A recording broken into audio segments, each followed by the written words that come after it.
por favor. Sí, doctora, se ve. Buenos Ok, días. buenos días, gracias.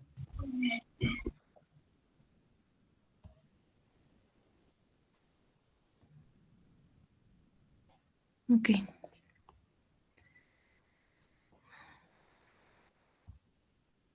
Ok, entonces vamos a empezar. Hoy vamos a ver 3 temas que son bastante cortitos, ¿ya? Entonces, uno de ellos es la púrpura trombocitopénica trombótica. Se había descrito por Moscovich en 1924 y es una microangiopatía, ¿no? Trombótica microvascular que se caracteriza por agregación plaquetaria, que nos va a dar lugar a trombocitopenias justamente, isquemia tisular, trombocitopenia y fragmentación de los eritrocitos que nos va a dar anemia hemolítica, ¿ok? Como va a afectar la microcirculación, va a afectar a órganos diana, que son el corazón, cerebro, riñón y el sistema gastrointestinal, que nos va a dar la diferente clínica. Epidemiológicamente, generalmente hay una incidencia de 4 a 13 casos por millón de habitantes por año, entonces es una enfermedad rara, ¿no? Que va a afectar sobre todo a las mujeres y tiene una mortalidad generalmente más del 90% si no es tratada o si no es diagnosticada a tiempo, ¿no? Nos dice que la PTT o púrpura trombocitopénica trombótica autoinmunitaria es una de las más comunes, ¿no? Debido a que nos dice tiene un comportamiento similar a otras enfermedades autoinmunitarias, ¿no? Con una fisiopatología parecida, ¿no? Y en este caso que las mujeres se ven más afectadas, ¿no? Como ya habíamos dicho. La edad más frecuente es de 30 a 40 años de edad. ¿Cuál es la patogenia? Hay una deficiencia del funcionamiento de una metaloproteasa que es la ADAMS13, que es una desintegrina, una metaloproteasa. ¿Qué va a hacer esta? Vamos a ver lo que en la fisiopatología va a conllevar la deficiencia de esta metaloproteína, ¿no? Dentro de los subtipos clínicos tenemos la parte congénita, la adquirida, que son de las más frecuentes, infección secundaria, infecciones, cirugías, embarazos, medicamentos, neoplasias, enfermedades autoinmunes como ser el lupus eritematoso sistémico, ¿no? Y de forma intermitente. Puede afectar diferentes sistemas, como ya me habíamos dicho, ¿no? El sistema nervioso central, gastrointestinal, el sistema renal, ¿no? Entonces, afectan diferentes órganos diana debido a la trombosis microvascular que existe, ¿no? El estado de inflamación y trombosis que es promovida, nos dice, por una disfunción que ya les había dicho, ¿no? Una baja actividad o ausencia de lo que es la proteína ADAMS13 y se va a caracterizar por una trombocitopenia y sabemos que la trombocitopenia actúa a nivel de la hemostasia primaria, ¿no? Y al haber trombocitopenia, pues nos va a producir los cuadros de sangrado. Anemia hemolítica por causa mecánica, que lo vamos a ver, y trombosis microvascular por la agregación justamente de estas plaquetas, ¿no? Que va a producir isquemia distal a los tejidos. ¿Qué es lo que ocurre? Tenemos esta metaloproteína que les había dicho que es el ADAMS13, ¿no? Que es producido por células del endotelio vascular, en este caso por los cuerpos de Weil-Palade, ¿no? Este es el factor de von Willebrand, ¿no? ¿Qué función tiene el ADAMS13? Escindirlo, o sea, cortarlo, ¿no? En fragmentos. ¿Para qué? Para que este factor de von Willebrand en situaciones normales circule así, ¿no? De fragmentado. Entonces lo fragmenta al factor de von Willebrand que es alargado y bueno, está circulando mientras no se active, ¿no? Se activa justamente cuando hay daño vascular, cuando hay un corte, un traumatismo, un proceso inflamatorio, etcétera, ¿no? Entonces, cuando se activa estos fragmentos de factor von Willebrand, se van uniendo lo que es al endotelio vascular y empiezan a agregarse plaquetas, ¿no? En caso de que no haya lesión del endotelio en nuestro organismo, en personas que no hay lesión, pues circula de forma fragmentada, ¿no? Pero ¿qué es lo que pasa en esta enfermedad, en la púrpura trombocitopénica trombótica?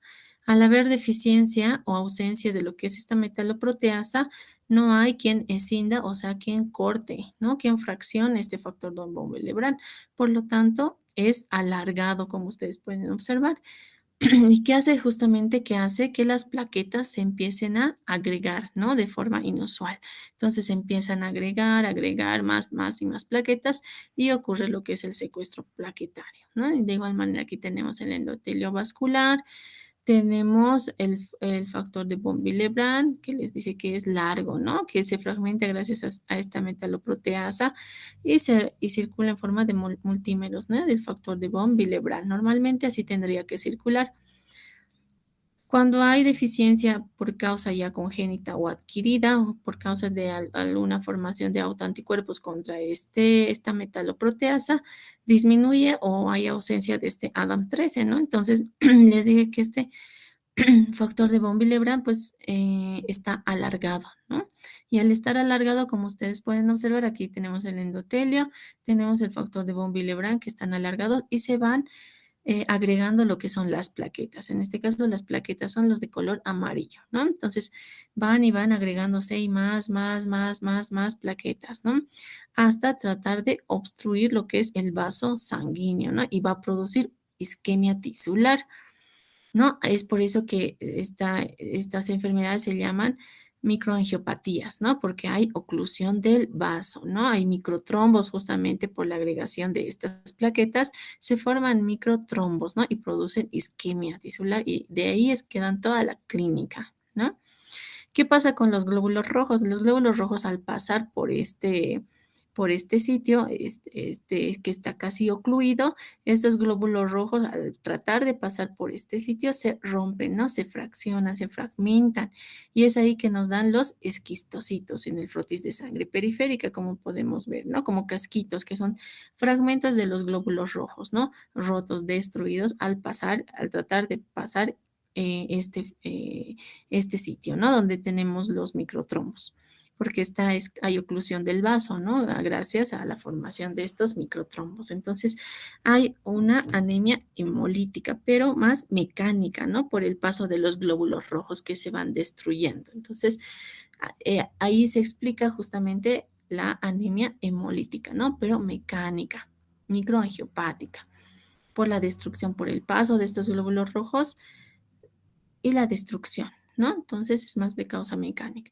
Y hay una trombocitopenia que está descrita, ¿por qué? Porque al formarse estas microtrombos van secuestrando plaquetas, ¿no? Como ven, al estar alargado lo que es el factor de von Willebrand, se van agregando más plaquetas y todas las plaquetas se quedan en estos microtrombos. Es por eso que cuando nosotros le realizamos un hemograma podemos encontrar trombocitopenia, ¿ya?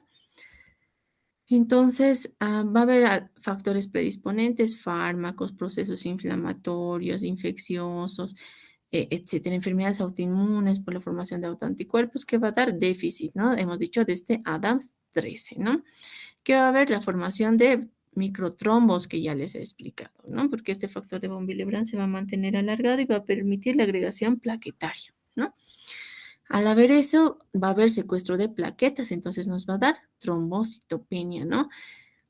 ¿Qué más? Hemos dicho que al pasar justamente los glóbulos rojos por ese sitio tan estrecho va a haber destrucción mecánica, ¿no? De los glóbulos rojos y nos va a dar anemia hemolítica. Entonces, ¿qué nos dará? Justamente todo lo que nosotros ya sabemos de anemia hemolítica, ¿no? Presencia de esquistocitos, aumento de la LDH por liberación justamente de esta enzima al romperse lo que es el glóbulo rojo.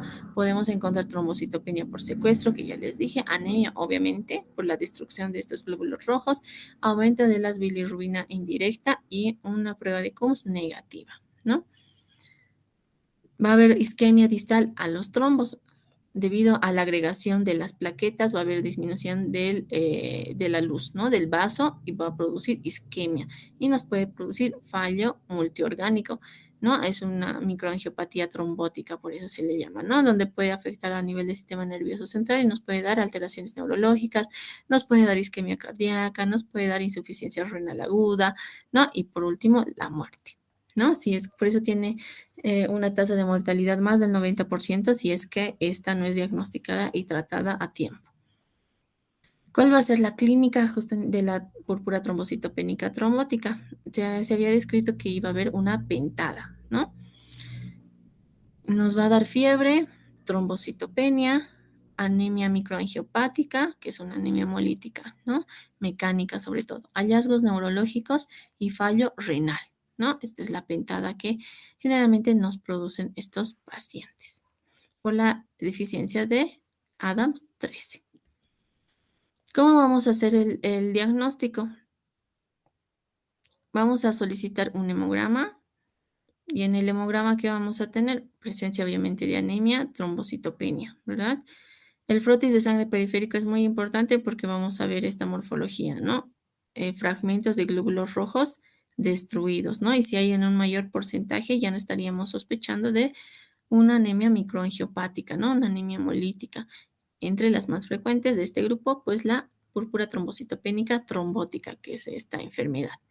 Pruebas de coagulación, igual debemos de solicitar, ¿no? Tiempos de coagulación, tiempo de protrombina, tiempo de tromboplastina activada, ¿no? Entonces debemos de pedir, obviamente la química sanguínea, donde debemos de pedir función renal, porque es un órgano blanco de esta enfermedad, electrolitos, LDH, ¿no? Porque esta nos va a mencionar indirectamente que hay hemólisis, ¿no? Cuando hay aumento de la LDH. Un perfil hepático igual para evaluar la función del hígado, ¿no? Dentro del tratamiento que se utiliza como primera línea, generalmente se utiliza una plasmaféresis. ¿Qué es una plasmaféresis? Es cuando realizamos el intercambio del plasma de nuestro paciente. La mayoría de los pacientes tienen un componente inmunológico, ¿no? Presencia de autoanticuerpos formado contra esta metaloproteína que es el ADAMS13. Entonces, ¿qué hace esta plasmaféresis? Se retira el plasma de nuestro paciente con estos autoanticuerpos y se le reemplaza por un plasma sano, ¿no? Que además el plasma tiene ADAMS13. ¿Para qué? Justamente para que pueda escindir esta metaloproteína, el factor de von Willebrand, y circule fragmentado y no empiece a agregarse lo que son las plaquetas y formen los microtrombos. ¿Okay?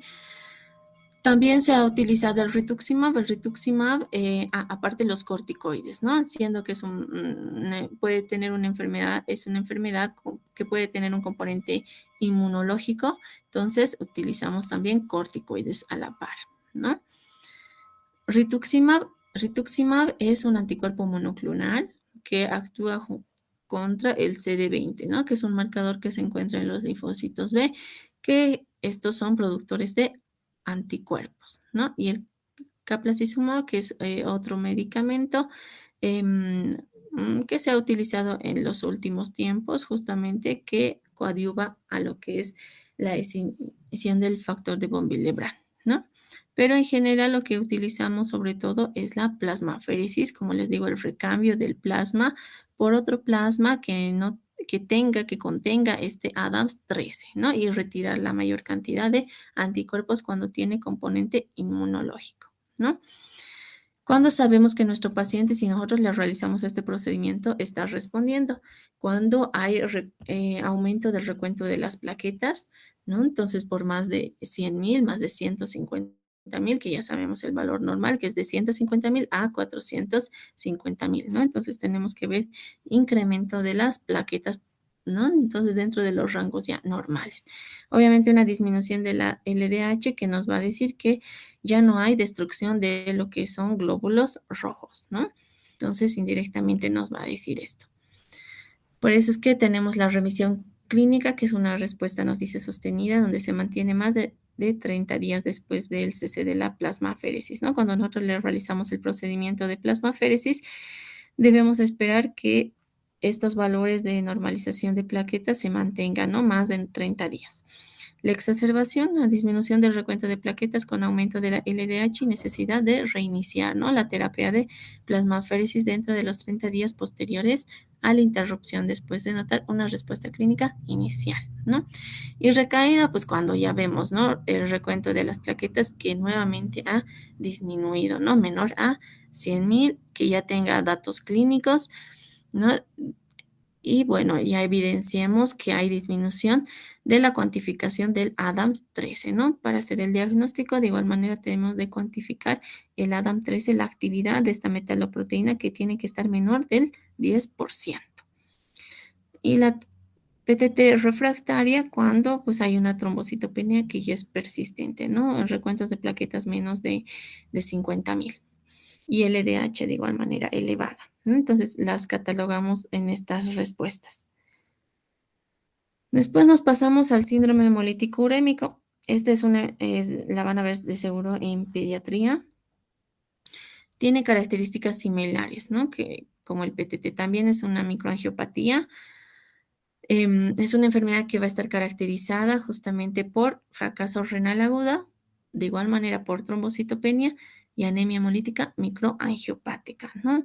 Parecido al otro caso que es la púrpura trombocitopénica trombótica, ¿no? En este caso, epidemiológicamente, sobre todo ocurre en niños, ¿no? Y son secundarios a procesos diarreicos debido a la infección por E. coli, ¿no? Y su toxina Shiga o su toxina, em, ¿no? Su serotipo que vamos a ver del 157H7, ¿no? Producción de una enterotoxina. Entonces, más se produce justamente esto epidemiológicamente en niños, ¿no? A comparación de la PTT que se producía sobre todo en personas de 30 a 40 años de edad y sobre todo en mujeres, ¿no? Está relacionada con la infancia porque ocurre dentro de los 3 a 5 años, ¿no? Entonces tiene en América Latina una incidencia, nos dice que de 10 a 17 casos por cada 100.000 niños menores de 5 años, ¿no? Ocurre generalmente posterior a la infección por esta bacteria que es la Escherichia coli, ¿no? Productor de enterotoxina, ¿no? Entonces, no todos van a producir justamente esta enfermedad, ¿no? De 38 al 61% de estos individuos pues pueden manifestar lo que es una colitis hemorrágica, 3 al 9% si se trata de una infección esporádica y un 20% en las formas epidémicas, ¿no? Desarrollan lo que es el síndrome hemolítico urémico. Am, ¿Cómo produce la infección? Generalmente dice que la E. coli, productora de esta enterotoxina, va a colonizar el intestino de los animales, ¿no? Y pues los humanos nos vamos a infectar al consumir la leche o carne o agua contaminada justamente, ¿no? De estos animalitos, ¿no? Por contacto de los heces de los animales. Tenemos dos tipos de SHU, que es el SHU típico o el síndrome hemolítico típico, que va en más del 90% de los casos, y el síndrome hemolítico urémico atípico, que va más allá del menos del 10%, ¿no? 5%. Dentro de la clasificación, ya hemos dicho, ¿no? Tenemos, y es típico y atípico. Esto se clasificaba de acuerdo a la presentación con diarrea y sin diarrea, ¿no? Se decía típico cuando había presencia de cuadro diarreico y además, obviamente, estaba causado por la E. coli, ¿no? Y su serotipo que es 0, es 157H7, ¿no? Es el tipo. Generalmente era enterohemorrágica y la productora de la toxina Shiga, ¿no? Y el atípico que era con ausencia de proceso diarreico y se producía también por infección, pero de otras bacterias como neumococo, salmonella, campylobacter, ¿no? O por medicamentos u otros, como nos dice, por trasplante, ¿no? Renal, médula ósea, etcétera. Entonces es ahí que tenemos dentro de las causas hereditarias, las causas infecciosas adquiridas y las causas no infecciosas adquiridas, ¿no? Dentro de las causas hereditarias, pues vamos a tener, ¿no? Diferentes grupos, las mutaciones genéticas, donde va a haber justamente alteración de lo que es o disminución o ausencia de lo que es proteínas del complemento, de estas de la C3, CD46, del factor H, B y etcétera, ¿no? Que la mutación de estos nos va a dar a una desregulación de lo que es la vía del complemento, de la vía alternativa, ¿no? Una desregulación de lo que es la vía del complemento, activación justamente de esto, y por ello la causa destrucción, ¿no? Daño de lo que es el endotelio vascular, ¿no? Y toda la fisiopatología que va a seguir a esta. ¿No? También proteínas implicadas en la coagulación, ¿no? Que van a promover en este caso la formación de trombos, ¿no? Del plasminógeno, de la trombomodulina, etcétera, ¿no? Y errores innatos del metabolismo de la cobalamina C. Dentro de las infecciosas adquiridas, obviamente está liderizando, ¿no? La infección por E. coli productora de la toxina Shiga, ¿no? Otro caso por Streptococcus pneumoniae o por virus, ¿no? VIH, influenza, H1N1, ¿no? Y las no infecciosas adquiridas que nos puede dar por formación de anticuerpos contra los factores del complemento, ¿no? Del VIH, presencia por efectos de los medicamentos como los citotóxicos, la quinina, anticonceptivos orales, nos dicen, ¿no? Y complicaciones autoinmunológicas, ¿no? Autoinmunes como ser el lupus eritematoso sistémico, el síndrome antifosfolipídico, embarazo, etcétera, ¿no? Entonces son dentro de las causas que nosotros podemos tener para que se produzca un síndrome hemolítico urémico. ¿Cuál va a ser la fisiopatología? De igual manera va a ser parecida a la otra, ¿no? Donde va a haber daño endotelial, pero por causa de esta enterotoxina, ¿no? Va a dar lugar, por eso nos dice, a la activación de las plaquetas.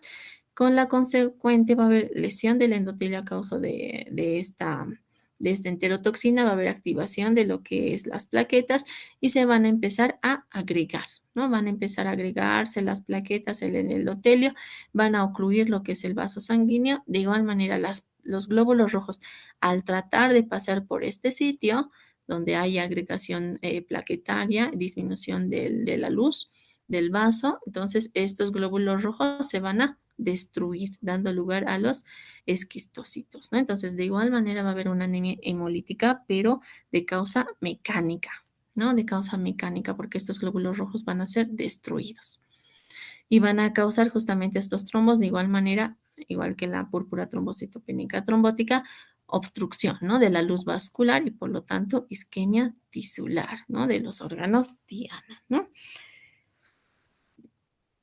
Entonces aquí también se entiende por qué va a haber también, al igual que el otro caso, que la PTT, una trombocitopenia, ¿no? Por secuestro de las plaquetas. Entonces, ¿qué es lo que pasa? Va a haber ingestión de la toxina Shiga por alimentos contaminados, ¿no? Va a haber colonización intestinal justamente de esta bacteria, la E. coli, y la producción de su toxina. Va a haber lesión endotelial y respuesta, ¿no? Del huésped que nos va a dar los procesos diarreicos. Va a haber liberación de factores bacterianos a la circulación, entonces esta enterotoxina o toxina Shiga, ¿no? Se va a unir a un receptor que es el GB3, ¿no? Que se encuentra en el endotelio. Va a formar un complejo enterotoxina o toxina Shiga con el GB3, este receptor, y va a provocar el bloqueo de transcripción del ARN, ¿no? Y la síntesis proteica, que se va a traducir justamente en daño endotelial, ¿no? Y muerte celular. También se va a unir esta enterotoxina a las plaquetas, a los neutrófilos, ¿no? Y a los monocitos, ¿no? Y va a haber activación de los leucocitos y liberación de proteasas, ¿no? Que nos va a dar justamente toda la fisiopatología que hemos dicho, lesión endotelial, va a haber agregación de las plaquetas, disminución de la luz del vaso, va a haber isquemia, y, ¿no? Isquemia tisular a causa de este. Al pasar los glóbulos rojos se van a destruir y nos va a dar anemia hemolítica microangiopática, ¿no? Nos puede dar lesión renal, que es una de las más graves justamente, y también a nivel del sistema nervioso central, pero también nos puede dar de forma extrarrenal, nos dicen, ¿no? Pancreatitis o miocardiopatía. Entonces, ¿qué es lo que pasa? Aquí tenemos lo verde es el GB3, es este receptor del endotelio, ¿no? Entonces, al haber ingestión con esta enterotoxina, esta bacteria, la E. coli, que produce la enterotoxina Shiga, se va a unir justamente a este receptor, ¿no? El receptor GB3 y va a formar el complejo, ¿no? Enterotoxina o toxina Shiga con el complejo, con el receptor GB3 y va a formar este complejo. Va a haber lesión endotelial, activación, edema endotelial, va a haber activación y las plaquetas se van a empezar a agregar, que son estas figuras blancas, ¿no? Entonces van a empezar a agregarse, van a disminuir lo que es la luz del vaso, obstruir, y al pasar los glóbulos rojos por aquí, como ven, se fraccionan, se rompen, ¿no? Al tratar de pasar por estos sitios donde ha disminuido la luz del vaso. Entonces, ahí vamos a tener la presencia de los esquistocitos que vemos en el frotis de sangre periférica, ¿no? Entonces, esa es la fisiopatología del show, ¿no? También tenemos lo que es el síndrome hemolítico urémico atípico, ¿no? Como su nombre dice, es atípico, no da toda la clínica que un síndrome hemolítico urémico típico, la presencia de cuadro diarreico, ¿no? Entonces se va a caracterizar generalmente por una hemólisis no inmune, ¿no? Intravascular, mecánica, ¿no? De igual manera con presencia de esquistocitos, ¿no? De igual manera puede causar uremia y generalmente es una enfermedad rara, ¿no? ¿Qué es lo que pasa en este síndrome hemolítico urémico atípico? Va a participar lo que es el complemento, ¿no? Va a haber daño endotelial, pero debido al complejo de ataque de membrana, ¿no? A la formación de este complejo de ataque de membrana sobre la superficie de esta célula como consecuencia activación no controlada de la vía alternativa del complemento, ¿no? Entonces puede haber diferentes alteraciones genéticas, nos dice, en los inhibidores naturales justamente, ¿no? Del complemento. Al haber inhibición de estos, justamente se va a formar el complejo de ataque de membrana, que es el C5b9, ¿no? Entonces, a causa de esto se va a activar también, va a haber daño endotelial y se va a activar toda la fisiopatología de igual manera, ¿no? Con agregación de plaquetas, destrucción de glóbulos rojos de forma mecánica, ¿no? Va a ser causada por alteraciones genéticas en los genes que codifican las proteínas reguladoras, nos dice, ¿no? Como el CFH, puede ver o factor H del complemento, el factor I del complemento, ¿no? Que confieren la pérdida de función en las proteínas activadoras, ¿no? Que es el C3 o el CBF, ¿no? O factor B del complemento, proporcionando ganancia de la función, ¿no? De todo lo que es la vía alternativa del complemento. También podemos encontrar alteraciones adquiridas como la presencia de autoanticuerpos frente a las proteínas reguladoras, ¿no? Anticuerpos a antifactor RH, antifactor H, antifactor I, etcétera, ¿no? Trasplante de médula ósea o de órgano sólido, enfermedades, está relacionada con enfermedades autoinmunes como el lupus eritematoso sistémico, embarazo, fármacos, tumores, ¿no? Entonces podemos encontrar en el síndrome hemolítico urémico atípico. Cuando nosotros sospechamos de una microangiopatía trombótica, ¿qué tenemos que encontrar? Vamos a encontrar datos de anemia, entonces vamos a encontrar disminución de la hemoglobina, disminución de las plaquetas por secuestro, que ya habíamos dicho, disminución de la aptoglobina, aumento de la LDH y presencia de esquistocitos. Estos parámetros nos dicen que hay una anemia hemolítica, ¿no? Cuando hay aumento de la LDH, disminución de la aptoglobina, presencia de esquistocitos. ¿Qué tendríamos que hacer si sospechamos o encontramos en un hemograma todos estos datos, ¿no? Tendríamos que sospechar de una microangiopatía trombótica, ¿no? Y dentro de estas o están bien la púrpura trombocitopénica trombótica o está el SHU, ¿no? El síndrome hemolítico urémico. Tendríamos que cuantificar el ADAMS 13, ¿no? Si está menos del 10%, nos estaría diciendo que se trata de una PTT, de una púrpura trombocitopénica trombótica. Si no es así, si está más del 10% de actividad del ADAM13 de esta metaloproteasa, tendríamos que sospechar de síndrome hemolítico urémico, ¿no? Por presencia de esta toxina Shiga, ¿no? Que se encuentra si lo encontramos en presencia, ¿no? De justamente en heces, estaríamos hablando de un SHU asociado a toxina Shiga. Si no encontramos esta toxina Shiga en heces, estaríamos hablando de un SHU atípico, porque si es un SHU típico está causado generalmente por la Escherichia coli, ¿no? Y la presencia y la producción de esta toxina Shiga. Si es un SHU atípico, ¿en qué pensaríamos? En procesos infecciosos, bacterianos, virales también, enfermedades autoinmunes que está ligada, como el lupus eritematoso sistémico, ¿no? Uno de los más frecuentes asociado a fármacos o a trasplantes, ¿no? Embarazo, tumores, etcétera. ¿Cuáles son las manifestaciones clínicas? Entonces, va a haber manifestaciones clínicas de acuerdo al órgano blanco que afecte, ¿no? Entonces, va a haber una anemia hemolítica microangiopática con daño isquémico, ¿no? Que generalmente afecta lo que es el cerebro y el riñón.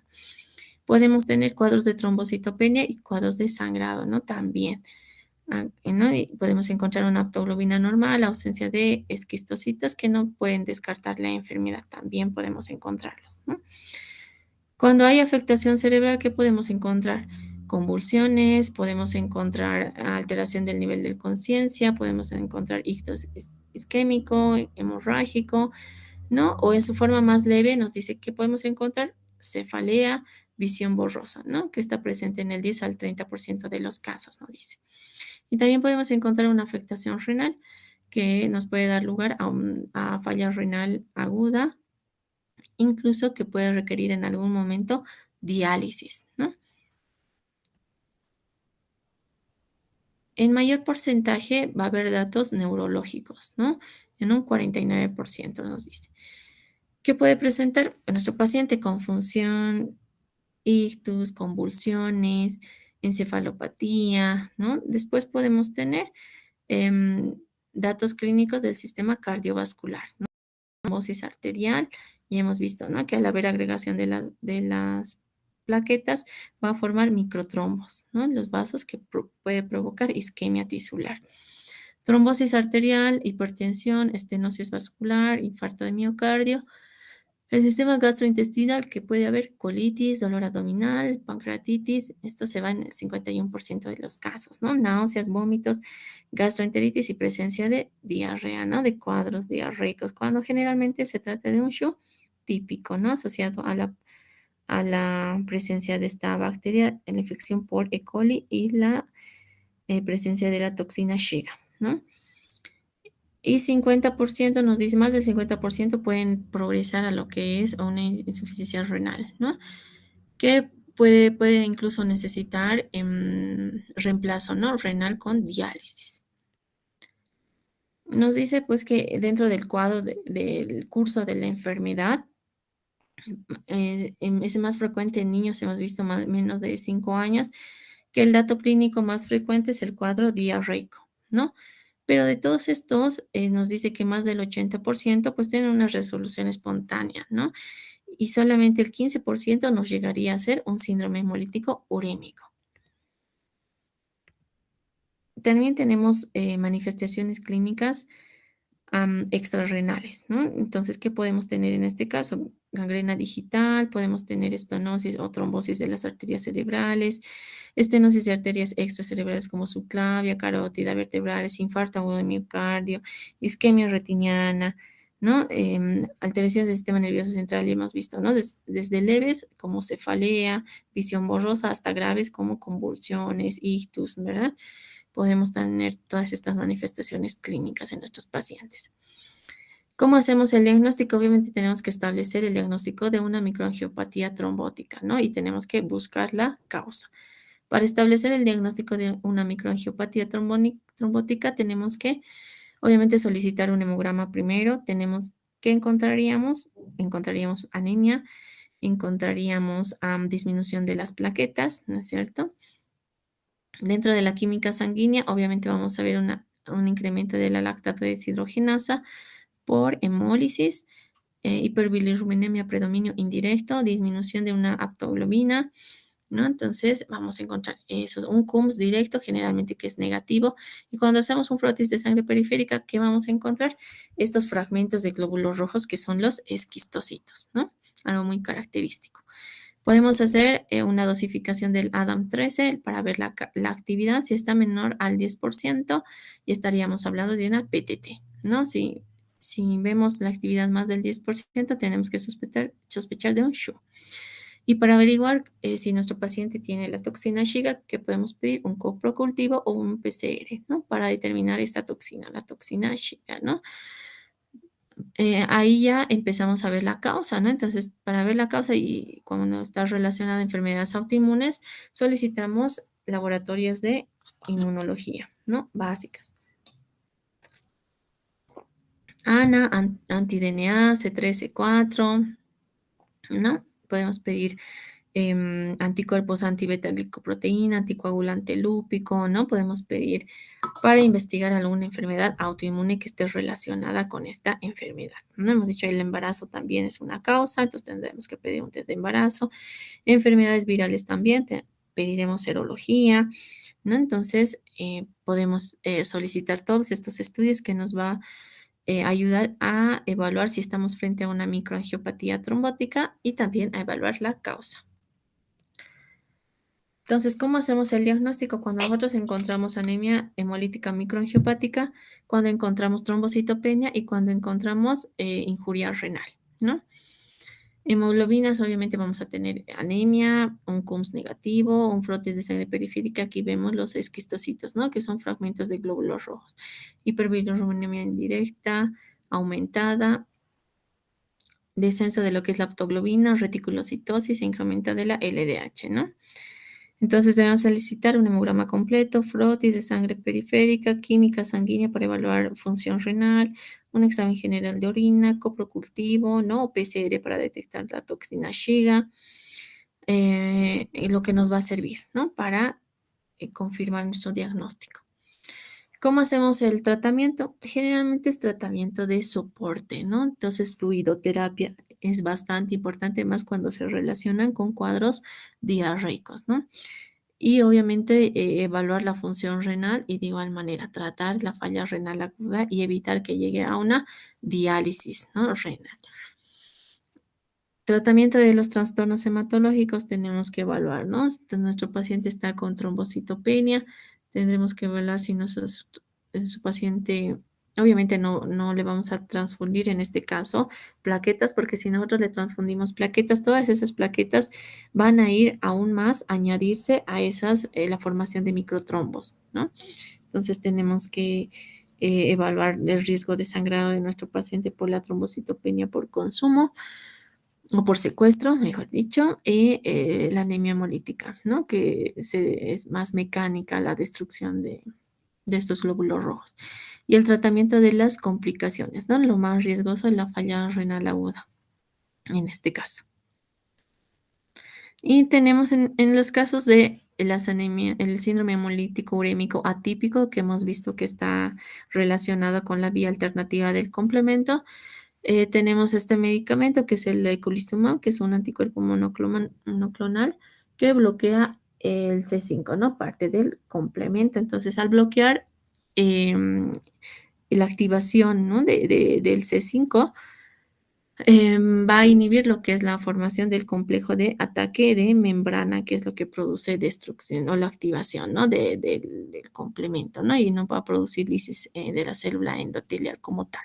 Entonces es un medicamento que podemos utilizar en casos de del SHU atípico, ¿no? En el caso del SHU típico es de soporte y bueno, ver la causa, ¿no? Si es de causa infecciosa, iniciar tratamiento antibiótico, de causa inmunológica, pues utilizar corticoides o medicamentos inmunosupresores, ¿no? Entonces siempre está relacionado con la causa. Creo que eso es todo. Y nos vamos a pasar a trombosis, ¿sí? Que también no es muy largo. ¿Okay? Entonces, vamos a entrar a las trombosis. Sabemos que la trombosis es la formación de un trombo, ¿no? Dentro del sistema circulatorio y en el interior del vaso sanguíneo o del corazón, ya cuando vemos secundariamente, ¿no? Una embolia pulmonar, etcétera. El trombo viene del griego, nos dice trombos, que es grumo coágulo, que es un cuerpo sólido, ¿no? Integrado por diferentes elementos, entre ellos elementos formes, que son las plaquetas y fibrina, ¿no? Ah, que se va a formar a causa de una lesión endotelial. Entonces, cuando hay una lesión endotelial, hay agregación de las plaquetas, se activa lo que es la hemostasia primaria, se activa lo que es la hemostasia secundaria, justamente para evitar sangrados, por ejemplo. Entonces, hay agregación plaquetaria, formación de fibrina por la hemostasia secundaria y trombo, ¿no? Pero generalmente hay también un mecanismo regulador, que es la fibrinólisis, ¿no? Justamente para que no siga agregándose plaquetas y llegue a obstruir lo que es el vaso sanguíneo, ¿no? Entonces, también tenemos el proceso de fibrinólisis, que es el que regula justamente esto, ¿no? Pero cuando hay alteración o cuando hay predisposición a la formación de trombos por diferentes causas, bueno, vemos la formación en diferentes sitios, ¿no?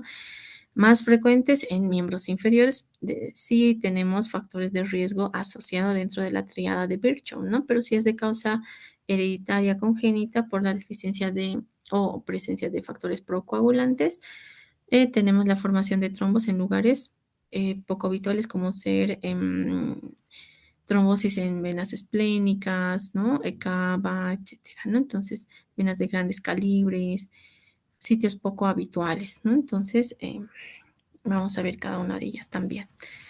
Tenemos la tríada de Virchow y esto se deben de acordar, ¿no? Tenemos tres componentes que son el estado de hipercoagulabilidad, la lesión del endotelio vascular y la alteración del flujo sanguíneo o la éstasis sanguínea, ¿no? Generalmente nos dice que más del 80% de los pacientes que presentan una trombosis venosa está relacionado con factores de riesgo dentro de la tríada de Virchow. Entonces, de ahí tenemos las trombofilias, ¿no? Que las trombofilias es un desequilibrio entre los mecanismos procoagulantes y anticoagulantes naturales, ¿no? Todos tenemos estos factores, tanto anticoagulantes como procoagulantes, que están en sincronía y que están en equilibrio justamente. ¿Para qué? Para que nuestra sangre circule de forma líquida. Cuando hay alteración, ¿no? de factores, de estos factores anticoagulantes o procoagulantes, cuando hay disminución o ausencia por alguna causa genética, ¿no?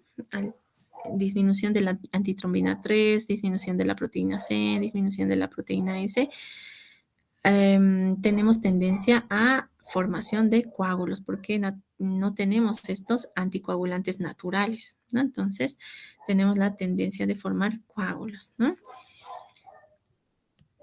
Entonces, ahí tenemos las trombofilias hereditarias, ¿no? Que son estados de hipercoagulabilidad hereditario, generalmente con tendencia genética, ¿no? A la tromboembolia venosa.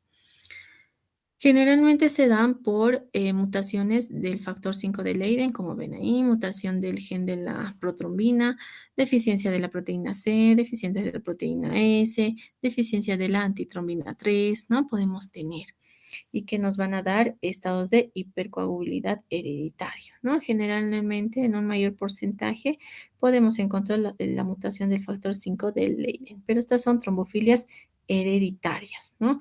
Cuando nuestros pacientes tienen generalmente cuadros de trombosis cuando tienen trombosis recurrentes, ¿no? A repetición. Entonces, en esos casos nosotros sospechamos de trombofilias hereditarias. Y trombofilias adquiridas, aquellas que tienen factores predisponentes, ¿no? A una trombosis, que podemos tener varios, ¿no? Que pueden estar relacionadas a una lesión endotelial, como presencia de un catéter venoso central, presencia de enfermedades oncológicas, porque muchas veces se relaciona al cuadro de trombosis, presencia de cirugías mayores, como sobre todo cirugías ortopédicas, el embarazo, fármacos, uno de los más frecuentes, anticonceptivos orales, ¿no? Entonces, enfermedades autoinmunes que también puedan relacionar, como el síndrome antifosfolipídico, ¿no? Entonces, pueden relacionarse justamente a a las trombofilias, pero adquiridas, ¿no? Entonces, nos dice que la presentación más común de la trombosis venosa son las trombones venosa profunda, ¿no? Que se da sobre todo en extremidades inferiores, ¿no? Y la embolia pulmonar. Entonces vamos a empezar a hablar de la trombosis venosa profunda, ¿no? Es la trombosis venosa que consiste en la aparición de un trombo o coágulo en una vena de la red vascular, ¿no? Constituye la manifestación más frecuente de la enfermedad tromboembólica venosa y afecta principalmente a los miembros inferiores, ¿no? No podemos clasificar, ¿no? En trombosis proximal y trombosis distal, generalmente con referencia a la vena poplitea, ¿no? Nos dice que si la trombosis de las extremidades inferiores es distal y si no alcanza la vena poplitea, ¿no? Y es proximal cuando la afección es a ese nivel o más proximal. Entonces, con referencia a la vena poplitea estaríamos hablando de trombosis distales o trombosis proximales. Es muy raro que la encontremos en niños y generalmente en la trombosis venosa profunda la encontramos en personas mayores, ¿no? Más de los 50 años, por los factores de riesgo asociados también, ¿no?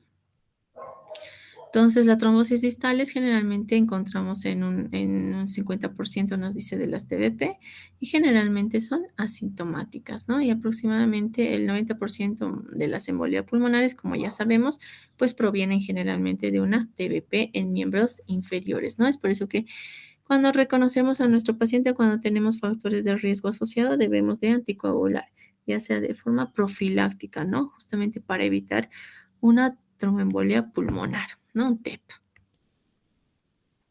Este trombo va a estar formado por elementos formes, ¿no? De la sangre, como ser plaquetas, glóbulos rojos y también por una red de fibrina, ¿no? Y como ya habíamos dicho, está favorecida por tres elementos que son la triada de Virchow, ¿no? La lesión endotelial, la éstasis venosa y el estado de hipercoagulabilidad. Tenemos factores de riesgo asociados, hemos dicho, entonces vamos a ver la éstasis venosa, generalmente en pacientes de edad avanzada, ¿no? Porque nuestros pacientes ancianitos pues no se movilizan tanto como las personas jóvenes y movilidad prolongada cuando tenemos pacientes posoperados o pacientes en cuadriplégicos, etcétera, ¿no? Que están en estado de inmovilidad prolongada, ¿no? Tienen alto riesgo de tener una trombosis venosa profunda, ¿no? Infarto agudo de miocardio, insuficiencia cardíaca congestiva, de igual manera, ¿no? Son factores de riesgo asociado. En aquellos pacientes también que realizan viajes largos, ¿no? Por bastantes horas en los diferentes medios de transporte, ya sea por vuelo o por vía terrestre y que no movilizan miembros inferiores, ¿no? Es por eso que les decimos siempre que se deben colocar vendas, ¿no? Vendas elásticas cuando tienen factores de riesgo o son pacientes mayores, ¿no? Les decimos que utilicen estas para evitar, ¿no?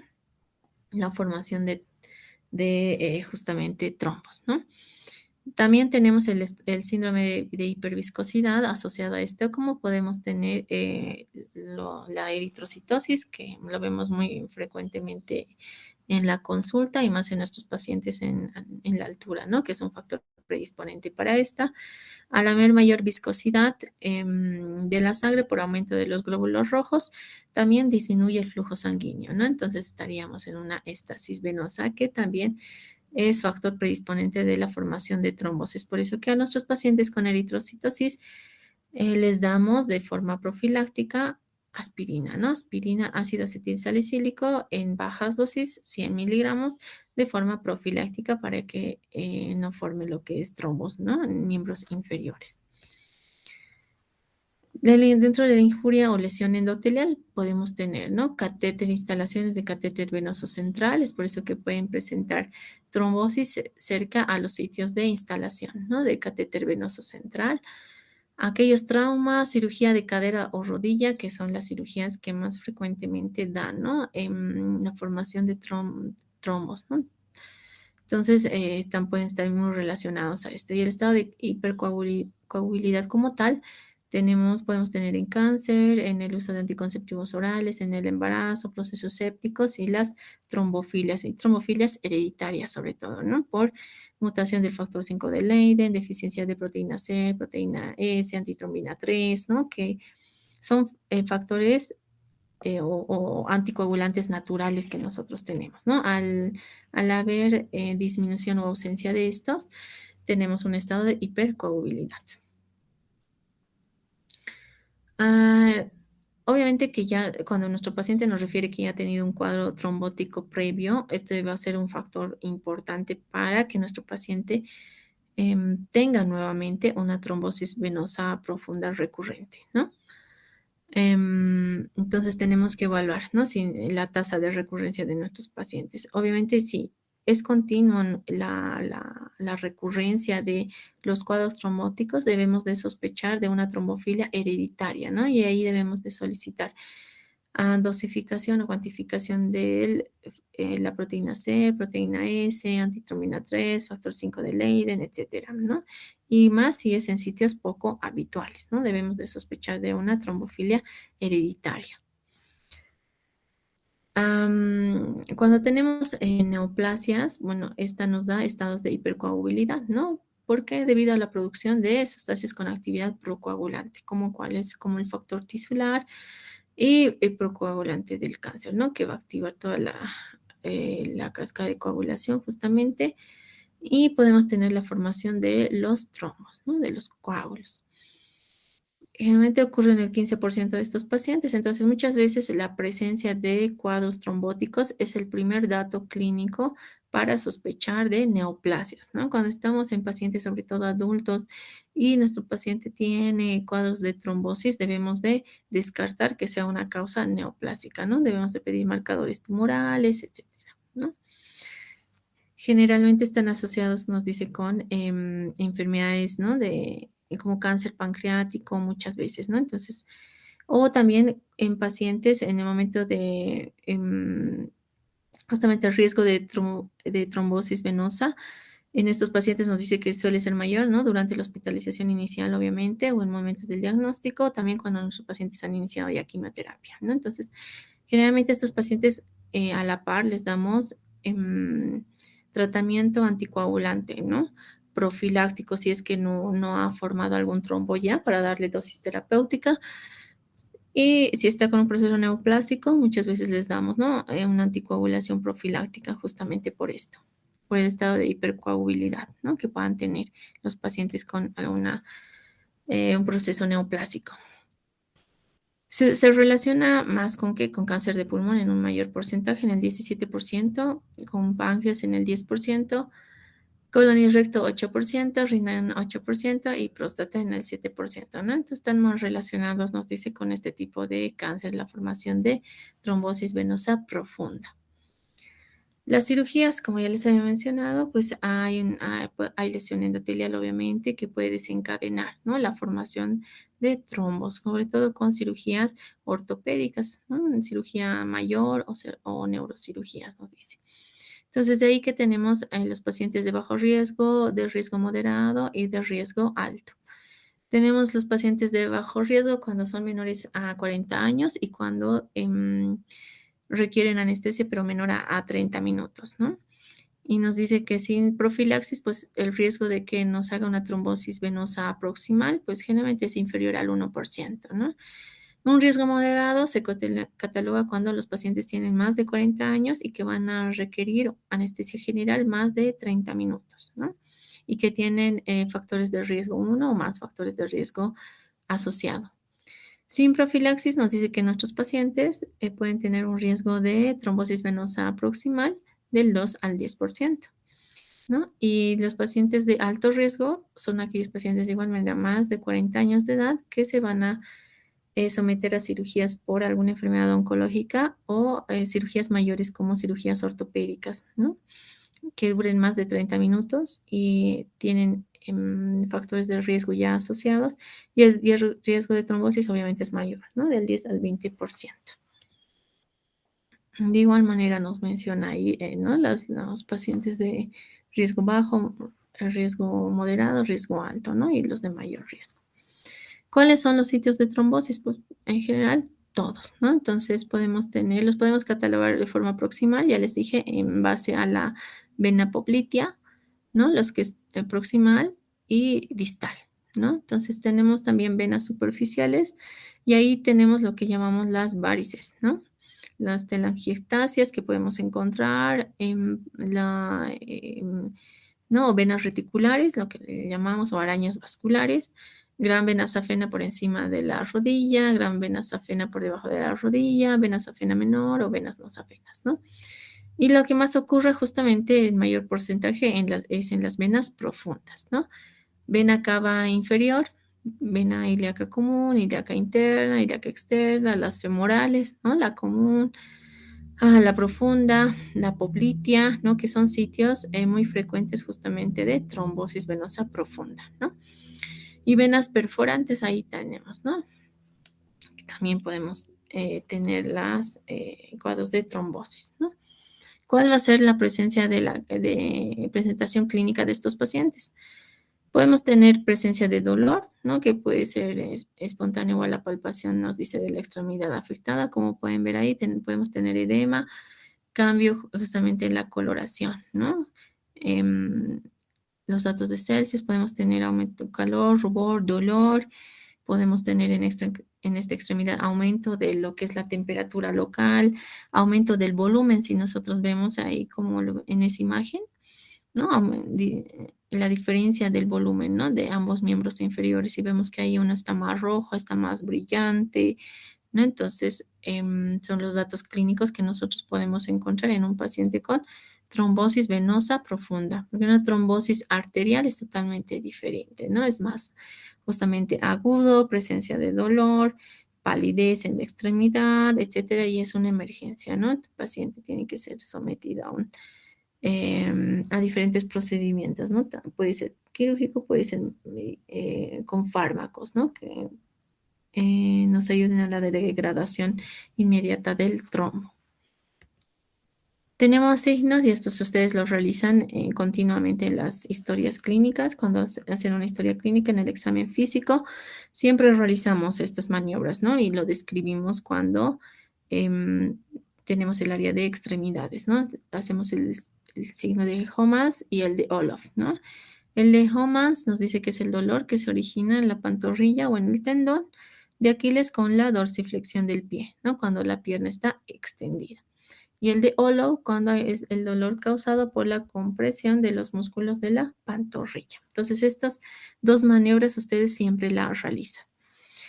Y el signo de Lomberberg, que bueno, actualmente ya no se lo utiliza, pero pues que antes se describía, ¿no? Era el dolor intenso al insuflar el manguito en la pantorrilla y que cuando presentaban el dolor en presiones que van de 60 a 150 milímetros de mercurio, ¿no? El diagnóstico, ¿cómo lo vamos a hacer? Obviamente por la clínica de nuestro paciente, factores de riesgo asociado que podemos conseguir en la anamnesis, determinación de lo que es el dímero D, que no es tan específico, pero bueno, nos puede coadyuvar, y la ecografía Doppler venosa, ¿no? Que es el estudio gold estándar. El dímero D, que sabemos que es un producto de degradación de la fibrina, ¿no? Que se forma cuando está lisada por la plasmina y generalmente nos detecta que la presencia de trombos, ¿no? Cuando estas son sometidas al proceso de fibrinólisis. Es un marcador bastante sensible, pero poco específico, porque hay diferentes otras situaciones que nos puedan hacer elevar el dímero D. Entonces, el hecho de que nosotros encontremos un dímero D aislado, elevado, no quiere decir que sí o sí se trate de una TBP, ¿no? De presencia de trombos. Entonces, tenemos que, si hay un dímero D negativo y nuestro paciente tiene toda la clínica, debemos de realizar otros métodos para justamente confirmar, como el ecodoppler venoso, por ejemplo, ¿no? Entonces, aquí como ven tenemos las situaciones clínicas, nos dice que modifican el resultado del dímero D, ¿no? Pacientes internados postquirúrgico nos dice que suelen tener dímero D positivo 7 frente a pacientes externados, ¿no? 47% en pacientes externados, un dímero D positivo. ¿No? Entonces, podemos tener situaciones, ¿no? Pacientes con cáncer de igual manera que pueden elevar, ¿no? Un dímero D. Nos pueden dar cifras elevadas, sin embargo, no pueden tener cuadros de trombosis asociados, pero sí por cuadros neoplásicos, ¿no? Y la edad también, ¿no? A mayor edad en mayor edad encontramos dímeros D elevados, ¿no? A mayor edad, pacientes ancianos sobre todo. Y obviamente el estudio que más nos va a coadyuvar es un ecodoppler, ¿no? Venoso, donde podemos ver el trombo, podemos ver el flujo sanguíneo, entonces podemos ver el porcentaje de obstrucción, ¿no? Que nos van a reportar. También tenemos la puntuación Wells para TBP para establecer, ¿no? Si se trata de un riesgo alto, un riesgo moderado o un riesgo bajo, ¿no? Y toma de acuerdo al puntaje, toma diferentes parámetros, ¿no? Si estamos frente a un cáncer activo, vale un punto, parálisis o pacientes en movilización del miembro inferior, otro punto, reposo en cama mayor a 3 días o cirugía mayor en el último mes, otro punto, dolor en trayecto, ¿no? Del sitio de trombosis, otro punto, edema en la extremidad, otro punto, etcétera, ¿no? Pantorrilla con aumento del volumen, ¿no? Más de 3 centímetros, un punto, edema con fobia, un punto, circulación venosa colateral superficial, un punto, Y el diagnóstico tan probable o más que TBP, menos 2 puntos. Y de acuerdo a esto, ¿no? Podemos catalogarlo. Si tiene 3 puntos, se considera ya de un riesgo alto del 85%, ¿no? Del TBP. De 1 a 2 puntos, riesgo moderado de 33% para que nos haga un TBP, y 0 puntos de bajo riesgo, ¿no? De 5%. ¿Cómo le vamos a hacer el tratamiento? Generalmente, obviamente, es el tratamiento sintomático en base a la anticoagulación, ¿no? Y si es una trombosis distal aislada, sintomática, siempre que nos dice el riesgo de hemorragia sea bajo, ¿no? Entonces debemos de evaluar el riesgo en pacientes oncológicos sobre todo, ¿no? Cuando hay afectación y compromiso de médula ósea sobre todo y tenemos cuadros de trombocitopenia, es difícil realizar el tratamiento, pero podemos anticoagularlos de forma segura cuando tenemos recuento de plaquetas de más de 50.000. ¿Ok? Entonces, dentro del tratamiento, ahorita vamos a ver todo el esquema de los anticoagulantes que nosotros podemos utilizar, ¿no? ¿En quienes no debemos de anticoagular? En aquellos que con trombosis menor en las venas musculares, aquellos con un nivel de dímero D negativo, aquellos con resultados de ecografía que no sean diagnósticos, obviamente, aquellos con síntomas menores que no tienen factores de riesgo asociado, ¿no? Y aquellos con alto riesgo de sangrado, obviamente no los vamos a anticoagular, ¿no? En quienes debemos de hacer la vigilancia de nuestros pacientes, ¿no? Si tiene un trombo que se resuelve y que no requiere anticoagulación, lo podemos hacer un control de una vez por semana, durante 2 semanas o cuando pacientes desarrollan, ¿no? Síntomas que se empeoran.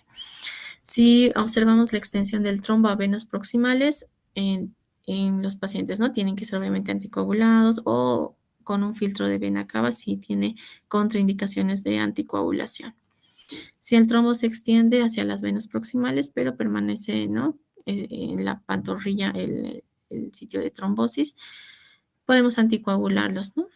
Y en los pacientes en los que el coágulo no se resuelve, pero permanece estable, ¿no? Pueden requerir periodos más largos de vigilancia. ¿Cómo vamos a hacer la anticoagulación? Tenemos diferentes anticoagulantes, ¿no? Algo que utilizamos mucho en pacientes internados es la heparina de bajo peso molecular. Utilizamos sobre todo la enoxaparina, ¿no? Okay. Tenemos la enoxaparina, que es el medicamento que nosotros utilizamos sobre todo en pacientes internados, ¿no? Que lo podemos utilizar de forma profiláctica o en sus dosis terapéuticas, ¿no? La aplicación es subcutánea y generalmente nosotros utilizamos 2 dosis, ¿no? Una terapéutica y una profiláctica. Profiláctica utilizamos 40 miligramos subcutáneo cada día, ¿no? Y profiláctica cuando ya hay una trombosis establecida, cuando ya tenemos la dosificación del dímero D que está elevado, cuando tenemos un ecodoppler con presencia que nos reporte trombosis, ¿no? Venosa profunda o cualquier grado de trombosis en cualquier sitio, iniciamos anticoagulación. En pacientes internados podemos utilizar ya su forma terapéutica, ¿no? Que es 1 miligramo kilogramo peso 2 veces al día o 1.5 miligramos por kilogramo de peso en solamente una dosis, ¿no? Una vez al día. ¿Cómo lo tendríamos que monitorizar? En realidad no hay una monitorización, por eso no tenemos una monitorización específica. Si la tendríamos que hacer, tendríamos que dosificar factor XA, ¿no? Activado. ¿No? Dentro de la cascada de coagulación nos acordamos que el factor justamente 10 es donde inicia lo que es la vía común, ¿no? El factor 10. Entonces, tendríamos que dosificar esto, sin embargo, nosotros no tenemos, ¿no? Entonces, no hay un laboratorio específico para realizar el control de la enoxaparina, sin embargo, es un fármaco bastante seguro, ¿no? En internación. ¿Qué podemos utilizar también? Podemos utilizar la heparina sódica, ¿no? Sobre todo cuando nuestros pacientes tienen algún compromiso renal, podemos utilizar heparina sódica, que esta se administra de forma endovenosa Y el objetivo es justamente actuar sobre el factor 2 y el factor 10, ¿no? ¿Cómo utilizamos el tratamiento? Generalmente hay un tratamiento inicial y un tratamiento de mantenimiento, ¿no? Tratamiento inicial cuando utilizamos bolos, ¿no? De heparina sódica de 50 unidades internacionales kilogramo peso, máximo 500 nos dicen, ¿no? Y después pasamos a un tratamiento de mantenimiento, ya cuando es 15 unidades internacionales por kilogramo peso o 500 unidades internacionales kilogramo día, dividido, ¿no? En 2 a 3 dosis, ¿no? Cada 8 horas, etcétera. La monitorización tendríamos que hacerla de igual manera con el anti-10 activado, pero en este caso con el laboratorio que más nos ayuda a monitorizar la anticoagulación con heparina sódica es el TPTA, ¿no? Entonces nosotros tenemos que utilizar el TPTA para evaluar, ¿no? Que está nuestro paciente bien anticoagulado o no. Y obviamente cuando hay sobredosificación o intoxicación por heparina sódica, nuestro antídoto es sulfato de protamina, ¿no? ¿Qué es lo que más utilizamos en la consulta externa cuando encontramos una trombosis venosa profunda? Utilizamos los anticoagulantes orales, ¿no? Podemos utilizar algo que es muy frecuente utilizar, juntamente son los cumarínicos, ¿no? Los antivitamina K. Y ahí tenemos el más representativo, la warfarina, ¿no? Que es un medicamento que tal vez ustedes lo van a utilizar mucho. Se administra obviamente por vía oral y el objetivo es actuar sobre los factores vitamina K dependientes, que son el 2, el 7, el 9 y el 10, ¿no? ¿Cómo lo controlamos a este medicamento? Con el INR. Entonces tiene que estar en este rango, ¿no? De 2 a 3 para que nuestro paciente esté bien anticoagulado. Si está menor a 2, nuestro paciente está subanticoagulado, o sea, no le estamos anticoagulando de forma correcta. Y si está mayor a 3, en su paciente está sobre anticoagulado. Entonces, aquí podemos tener datos de sangrado, ¿no? Nuestros pacientes pueden venir a la emergencia con epistaxis, gingivomorragia, cuadros más graves de sangrado, cuando el INR encontramos en 5, 7, 10, etcétera, ¿no? Entonces, con este laboratorio nosotros controlamos, ¿no? A este paciente que está recibiendo warfarina, ¿no? Con el INR que debe estar de 2 a 3, ¿no? Y cuando tienen prótesis vasculares, prótesis cardíacas, el INR incrementa, ¿no? De 2.5 a 3.5, ¿no? Después utilizamos los anticoagulantes orales directos, entre los cuales el rivaroxaban y el apixaban son dos medicamentos que los utilizamos con mucha frecuencia, que se administra vía oral y donde actúa a nivel del factor 10 activado, ¿no? Ambos, tanto el rivaroxaban como el apixaban. Entonces, de igual manera, estos tienen su dosis de ataque o dosis inicial y su dosis de mantenimiento, ¿no? Su dosis de ataque nos dice que pueden ser 15 miligramos, ¿no? En 2 tomas por día durante 3 semanas y después nos pasaríamos a mantenimiento, que es 20 miligramos una vez al día, cada día. O el apixaban, que es 10 miligramos en 2 tomas cada día por una semana y después nos pasaríamos a 5 miligramos 2 veces al día por el tiempo que tarde, ¿no? ¿Cuánto es el tiempo que nosotros utilizamos? ¿Cuánto es el tratamiento el tiempo que le damos del tratamiento anticoagulante? Generalmente 3 meses, ¿no? Después de los 3 meses nosotros tenemos que evaluar si ha habido remisión de la clínica o si hacerle un nuevo control de lo que es dímero D, hacerle un nuevo control de lo que es sobre todo un ecodoppler, ¿no? Que es el estudio que nos va a definir si vamos a continuar con el tratamiento anticoagulante o si ya no, si ha habido remisión y resolución de los trombos, ¿no? Para algún factor de riesgo asociado. Entonces, en los 3 meses que damos la anticoagulación, nosotros le volvemos a evaluar, ¿no? Hacemos un ecodoppler, vemos si ha reducido el porcentaje de oclusión del vaso, del comprometido, del vaso sanguíneo comprometido, ¿no? ¿Tenemos contraindicaciones para la anticoagulación? Sí, tenemos absolutas y relativas, ¿no? Dentro de las absolutas, obviamente, si nuestro paciente que está con sangrado activo, no vamos a poderle administrar, ¿no? Anticoagulación. Si tenemos pacientes con diátesis hemorrágica grave, de igual manera. Si hay un paciente tiene programado un procedimiento quirúrgico, ¿no? Entonces vamos a tener que suspender igual la anticoagulación, ¿no? Algún trauma mayor o hemorragia intracraneal aguda, obviamente, ¿no? Son contraindicaciones de la anticoagulación. Y las contraindicaciones relativas, pues sangrado recurrente por múltiples telangiectasias, tumores intracraneales o espinales, aneurisma de aorta abdominal, disección aórtica estable, ¿no? Procedimientos recientes, etcétera, ¿no? De bajo riesgo de sangrado. Trombocitopenia, ya les dije, ¿no? O sea, cuando tenemos más de 50,000 ya podemos anticoagularlos, pero cuando tenemos menos de 50,000, a esos pacientes aún no podemos anticoagularlos. Cuando está contraindicada la anticoagulación, ¿qué utilizamos? Justamente utilizamos los filtros de vena cava inferior, ¿no? Que son como una red que permite que no pase, ¿no? El trombo, justamente.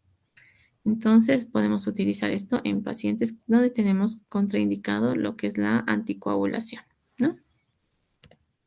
Y el seguimiento, generalmente les hacemos el seguimiento dependiendo de los factores de riesgo asociado, ¿no? Para determinar si de igual manera vamos a continuar con el tratamiento de forma crónica en muchos de los pacientes,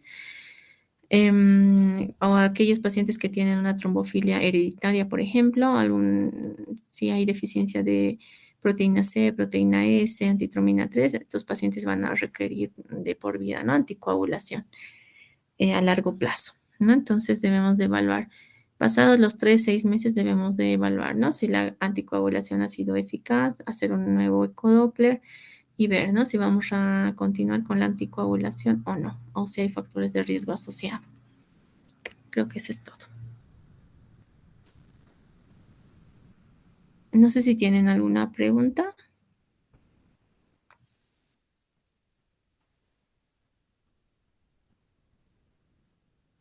Ya, ok. Bueno, eso sería todo. Nos vemos, muchachos. Buenos días.